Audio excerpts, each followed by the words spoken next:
Everybody ready? Questions? You mentioned Okay, none. Oh. you talked about the accountability being different this year as opposed to last year. I asked Cedric about that, and he said last year maybe a lot of guys took the hype too much and they didn't apply themselves like maybe the group did a year before, and they felt like they had something to prove. Do you think having that something to prove is back, and that's why the accountability is better? I do. Our team had won 5 games over 2 years when we came in 4 years ago now, and we jumped out and had a 7-win season, won a bowl game. We jumped out and went to the Orange Bowl. So all of a sudden, the narrative changed. We were one of the top teams in the country, and we were a top 10 team. And even though the previous year's team was good enough to be considered with that hype, last year's team was not. And what we did, we were talented enough to beat Miami for a 3rd time in a row, to beat Wake Forest when they were a top 10 team, to have State down by 9 points with 2 minutes left in the game, and be first and goal from the 2 with Pitt to win the game, who won the conference championship. But we weren't a consistently good enough team to finish, and that's on me. And what you hate as a head football coach is to have a team that you're the reflection of how they play, and they played inconsistently, and that's on me. That's on our assistant coaches, and we've gone back to work, and the guys have worked really hard. I've enjoyed this spring. Spring practice was more competitive. They understand there's a lot of question marks with this team. There's a lot of hype today around everybody. There's a lot of hope around everybody. That goes away after week 1. You get back to realism. And we're not into the hype this year. We're just into trying to get better and play it to a standard. A follow-up question on that. How much of this was kind of initiated by conversations you and the staff had to have with some guys, and how much of it was them on their own sort of leading the way with the accountability? The conversations with accountability have been with the staff and the players. We've gone back to they come up with a little thing, PAT. We've got to have more passion every week to play this game. You've got to be accountable, and that's in every little thing you do for your life and your football team. And don't do it unless it's best for you moving forward or your team. And last is toughness. You got to win more games on the road. We got to win tough games, and that comes back from toughness. So just the little PAT saying for them is, and I ask them every day. We had a meeting yesterday. Are you passionate about your grades? Are you passionate about this team? Are you passionate about getting better? Are you accountable? I know. I see who's going to class and who's not. I see who's showing up for meals and who's not. I see who practices hard and who's not. So we know who's accountable. And if you're not going to be accountable, and if you're not going to be passionate, then you're not going to be tough enough to play and help us win. So you're not going to play. And you're really deciding that, not us. Yes, ma'am. You talked a lot about coaching, and Get those guys out of the way so you can get Sorry. up here. You talked a lot about coaching inconsistencies within yourself last year. Is there something specific that you could pinpoint that you feel like, hey, if we had done this differently, if I had done this differently, it would have been a different outcome? When we all look in retrospect, it's easier to grade ourselves. I didn't feel good at times last year, and I tried to change it, and I couldn't get people to listen. And I think they believed the hype more than me. And I could see it wasn't there. And you're in a real dilemma as a head coach that you don't want to tell them they're not any good. You don't want to tell them all the bad things about them. But again, they didn't get it. They just believed it, man. If I'm told by everybody you're the number 8 team in the country, you are. And they didn't do the little things right. And I'd bring them up and I'd show it, and they got tired of listening to me. And then they'd have this moment where you go score 60 points against Virginia, and then the next week you don't even show up at Georgia Tech. I mean, it was one of the most frustrating seasons I've ever been involved with because of the things that we didn't do right. And because of that, and because of the hype, we couldn't enjoy the things we did right. That team did a lot of great things, but because of that, the expectation was that they should have done a lot more, and we didn't get that accomplished. Coach, looking at this season, what's one position group you're excited about? What's one position group maybe a little bit nervous about, needs a little bit more attention? Oh, gosh, I'm excited about the offensive line, and that's we lost 4 starters, so that's unusual. But I like what Jack McNeil brought to us. I want to see Spencer Rolland, our transfer from Harvard. I want to see him live with fans because he looks good, and I like what I see. I really love what Corey Gaynor's brought to the toughness and the leadership in that room. And see if Zach Rice, he's got so much hype. He's a youngster. It's hard to play on the offensive line, but William Barnes, it's his turn. Ed Montilus, it's his turn. I just think Austin Richards has got a chance to be good. So I'm excited about watching those guys because we were so inconsistent last year, and we can't be that way again. We just can't. I'm excited about looking at quarterbacks. I think they're both really good, and it sounds weird. I remember when we were playing Major Applewhite and Chris Sims at Texas, and it was an everyday conversation which one should play. And I was fishing up in the mountains, and I had 2 fish on at one time, and I thought, that's cool. I'll go back and say it's better to have 2 than 1. Well, it didn't work that way all the time, but we have made it work with 2. And until somebody steps up and takes over, you're going to have to play 2. And that's just it. It's on them. And we'll put tremendous pressure on them again this preseason, like game pressure every day to see who's going to be ready for the opening game. The running backs I'm concerned about because there's 6 of them that are very talented, but we've got to separate them, and 2 of them are freshmen. They're true freshmen. So how fast can we get them separated? How much do you have to hit to determine which ones of those guys should step up? And that kind of bothers me. We'll be fine at tight end. We'll be fine at receiver. Defensive line, we got enough guys that it's time to play better and get off blocks. And like KJ Binkley's now, he's well. It's the first time he's been well since he's been here. He's 216 pounds, or 316 pounds, as compared to 335. So he's got a chance to be better and play. Keyshawn Silver's doing better. So we want to be able to play at least 3 groups there and stay fresh because we've gotten tired. We don't need Miles Murphy out there tired. And that's important. We only have 5 linebackers, so that concerns me. Ra Dilworth and Sebastian Cheeks need to step up. They got to play. We've got to start teaching Deuce Caldwell some things early. And then I think Ross, we've got to play more consistent in the secondary. We got to communicate better, and we've got to tackle better. But I do think, and our kicker had never kicked before. We've got punters that have. So I think again, you start looking at our roster. And I was just looking at it last night to kind of think about what you would ask and what I would say. There's a lot of guys that haven't played very much, but they're very talented. How big of an impact has Coach Chiswick made on this defense already, and how much better do you see it being because of this? Yeah, I'm such a Gene Chiswick fan. Number one, he was with me when we won a national championship, and that not many people can say that. So, and then I saw him go somewhere else and win a national championship. So. Not many people have ever played for one or won one. He's won 2.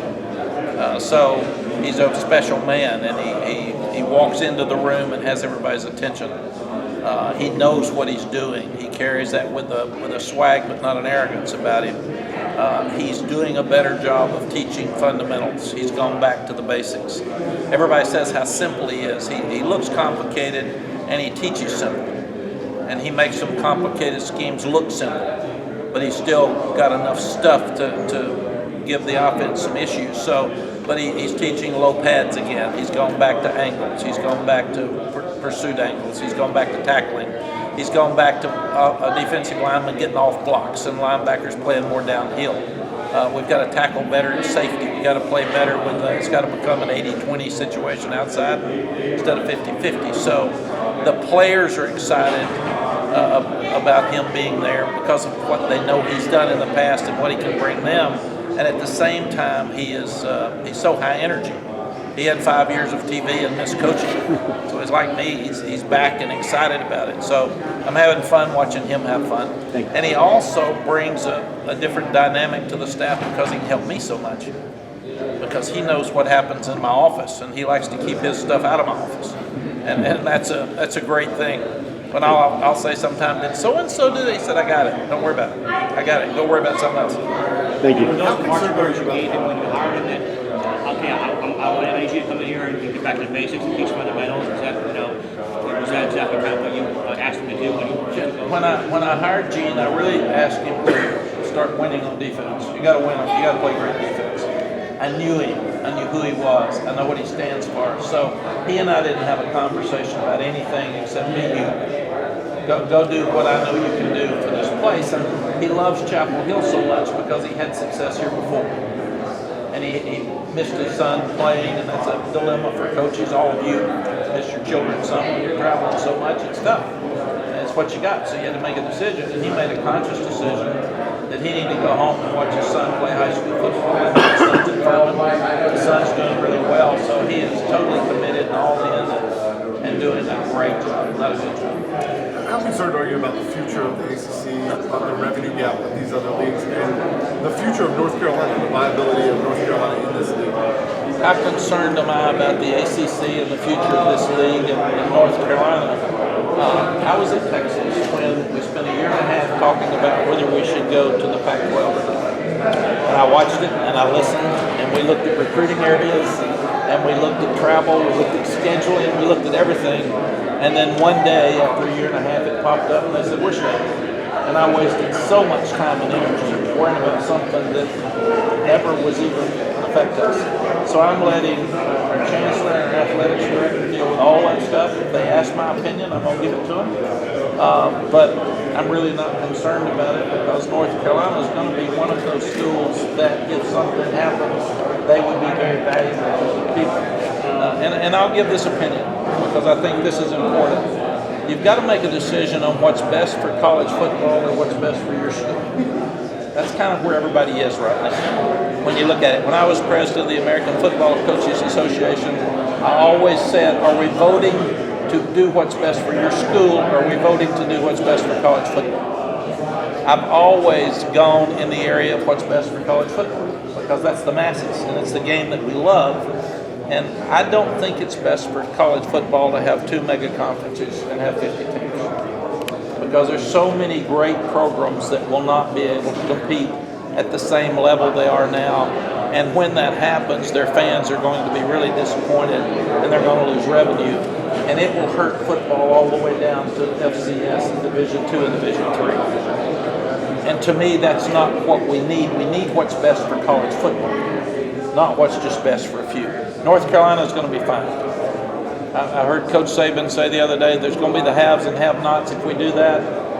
I'd like to have as many haves as we can because I think it's healthy for college football to have an emphasis on college football in each of the parts of the country instead of just having 2. You guys have been really and that's the way I feel. You guys have really been successful recruiting the state of Virginia. Where's that success come from? The recruiting in Virginia comes from the history of, when we were here before, we had great players from Virginia. You just look at our staff. Dwight Hawyer was a great player. He's in charge of our mental health and services. Tommy Thigpen's a co-defensive coordinator. He's from Virginia. Dre Bly, corners coach, is from Virginia. Corey Holliday, football operations, is from Virginia. So historically, our footprint has been from D.C. to Atlanta, but a lot of the core of our teams have come from Virginia and North Carolina. And part of that's because you're so close that you want the high school coach to be able to see you play, you want the parents to see you play, and that's been a big premises that I believe in recruiting. And I think it's even more important now with the transfer portal because you want to stay close to home. You want to be able to go to a school where when you get through, you can have a job around the alums of that school. And all of that's very, very important to us with our footprint. So most of the players on our team are from D.C. to Atlanta. Coach, speaking of recruiting, if you were to go back to 1997 and talk to yourself and say one day your recruiting staff is actually going to be as big as your coaching staff, what would you have said? And how has that changed how you have to conduct your weekly meetings because of having more people that you have to check in with? Because you're not just recruiting high school, you're recruiting your team, you're recruiting the transfer portal, you're recruiting a lot more than we did in the past. Yeah, there's been more changes in the last 3 years than in my other 45. It's been amazing the changes in college football, whether it's transfer portal, whether it's realignment talks and actions, whether it's NIL. And one of the huge things has been staff. And I talked to a prominent NFL coach one day and said, people are adding to 100 members on their staff. How do you feel about that? Do you think that's right? And he said, I don't want anybody on my staff that I don't know their name, that I'm not around them every day, and that they don't have a prominent job in my building, because then they gossip, and I don't need all that. So we're kind of that way. We've got our core group, and that's what we want. We want to keep it that way, because I want to make sure I know everybody's there. I want to interview everybody that's coming in. So if you get the wrong person in your building, whether it's you got 53 or 100, it's the wrong person. And that's very, very important. But the fact that you've got that many, you have to be better organized, and you got to be involved in every one of them's life. And most everybody in our building now sits in my staff room for a while, and when we get through with recruiting, that group leaves, and the core group talking about practice stays. But it's definitely harder to manage more people. Coach. Back into that revenue gap. How incumbent is it on the schools and the teams to win, to build that lead, to I don't think there's any doubt that the more football wins, the better scheduling you can have, the more it's going to enhance the money. It's just what it is. The reason Texas stayed, the main reason Texas did not go to the Pac-12 and Canada was, I think it was $200 million for the Longhorn Network. And then there was some jealousy within the league, but that's the only way to keep the league together at that time. So, and I had absolutely nothing to do with that. I would have rather stayed at that time in the Big 12 than going to the Pac-12, and basically it was because we recruited Texas, and because I didn't want to see all that travel with our teams. I didn't want to have to play Washington and come home, play Washington State or Stanford or Cal. So that's what I was looking at. In this situation, I think we'll see people constantly looking over the next 2 or 3 years about how to enhance the revenue of not only our league, but some other leagues out there too, and see if they can continue to grow like they are now. Coach, back to the competition between Jacoby and Drake. Are you fine with running a 2-quarterback system? I know you spoke on that before. Or would you like to see someone kind of establish themselves before week 1? I think you'd always like to have an established guy at that position that's played for 3 years. I'd like to have Sam Howell back, but we don't. So since we do not, what you do is you take what's practical, and right now we've told both of them. I love both of them. I'd recruit them again. They're very talented. One of you got to separate if you want to play. And if you want to be the starter, take it over. And we chart every throw every day. We chart who wins in the competitive situations with the defense every day. And if they all come out even, like they have right now, then we'll play 2. And what I've done in the past with 2, the one you put in, if he's scoring, leave him in. If he's not, take him out and put the other one in. And that's just what we've told them. If you want to be the quarterback, you got to be the best leader, and you got to score when your team's on the field. That's all that matters. The rest of it's unimportant. Have you seen enough from your team so far to get a sense whether the winning season will be a realistic goal for this year's team? What we're doing is, and it sounds like coach speak, so forgive me the way it sounds, but it's healthier for our team and staff right now. We have set a very high standard for this team in practice every day, and we're asking them to get to that level of that standard every day. And they did that in the spring. We've done the same with the off-season program. They compete in everything they do. They did laser tag last night, and the team that won would get, there's about 5 teams in the off-season. The team that won was going to get 500 points. But they have to wait till after their finals. Grades matter. Showing up to class matters. So we're talking about a standard more than just winning. Because we talked about winning, and we talked about championships last year, and it wasn't healthy for that age group, and the lack of success that team had to hear those things. So we're back to, regardless of who you play, regardless of whether it's practice, class, meals, your personal behavior, or first ball game, you do the best you can do every day. Go with passion, go with accountability, and go with toughness. Are you doing those 3 things? And if you're not, you're not going to play. Coach, you mentioned Dwight was helping with mental health. One focus that, with all the changes coming that coaches are dealing with, how do you as the CEO working with Dwight manage your staff's mental health? Because some of those guys just wanted to coach football at its purest form, help guys, but there's a lot more on their plate because of everything that's on the players' plate still. Yes, there's more drug use right now than ever before. There's more alcohol use than ever before. There's more depression than ever before. There's more anxiety. So we constantly talk about it. Every time I see a young person with suicide or try to hurt themselves, I bring it up to the team. And we show them the article. And then we brought a mental health counselor in to talk to our staff about their mental health and about having the mental health of modern day football players and teams. And you're putting pressure on them to play and do everything right. But at the same time, you can't coach a football team without saying if you drop a ball, you're not going to play. And then some think that's mental health pressure. So it's a very strong balance right now of what's right. We had a young man named Jake Lawler that was thinking about killing himself, and he didn't. And he was in my office last week. He's a prominent screenwriter now for Disney. So that has helped our team understand that you can go from a very dark place to a tremendously successful screenwriter in a short period of time. So when you get in that hole, let us help you get out. Coach Brown, you've been in college football for a while now. I mean, realignment's always been a thing. Last time you were at UNC, Florida State joined the ACC. So, what's different with realignment this time around with what all that's going on? Texas going to SEC, Oklahoma going to SEC, just everything going on. I think the biggest difference in realignment now and when I was at Texas as compared to Florida State joining the league, there's so much talk about the difference in TV revenue. And that's the biggest difference.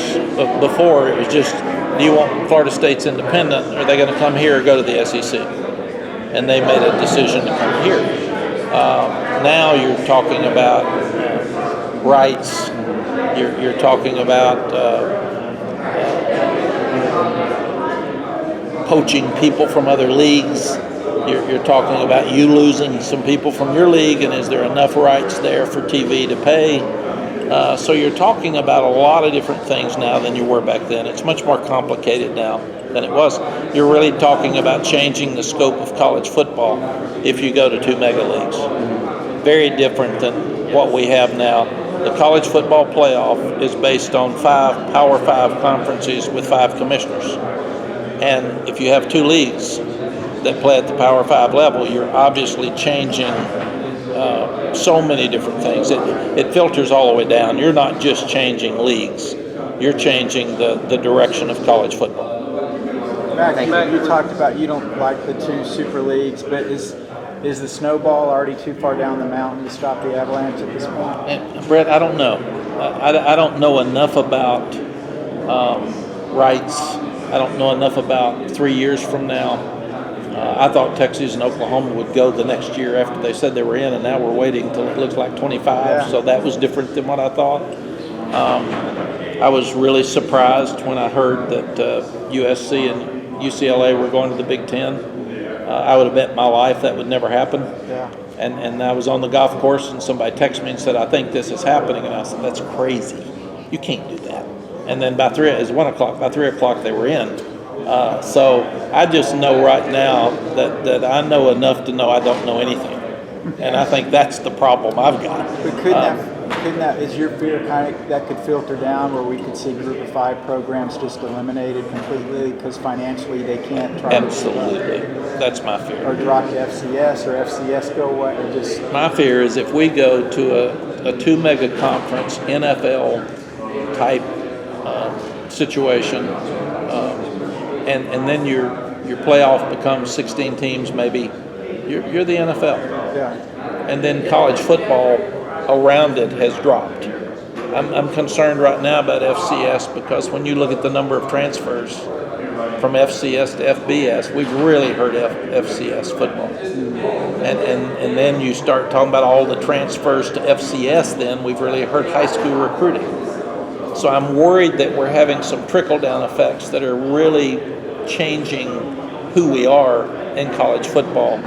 And that's not my style. I really like college football as it is, understanding it's got to grow, understanding there's got to be changes, but I'm afraid we've got too many changes that weren't well thought through, and therefore we're seeing the consequences of some of those. And when things get really bad, and right now we've got some bad things in college football, you have a better chance to change them because it's going to force people's attention to the detail immediately so we can get some things changed, and that's what I'm excited about. Well, talking about crazy, literally while you were here talking, Georgia announced that Kirby Smart just got a 10-year, $111 million contract extension. So you've won as many national championships as him. So you're going to go to Bubba for a raise? Did Bubba call? That was him. Let me check. And Mack, to make sure I get 10% for asking the question, right? I got yes, absolute 20. I've got Booger McFarland and Jonathan Vilma making fun of me on here, Well, so that's my ESPN. Yeah, buddies. screw those former ESPN guys. That's exactly Mack, right. you're talking about like just the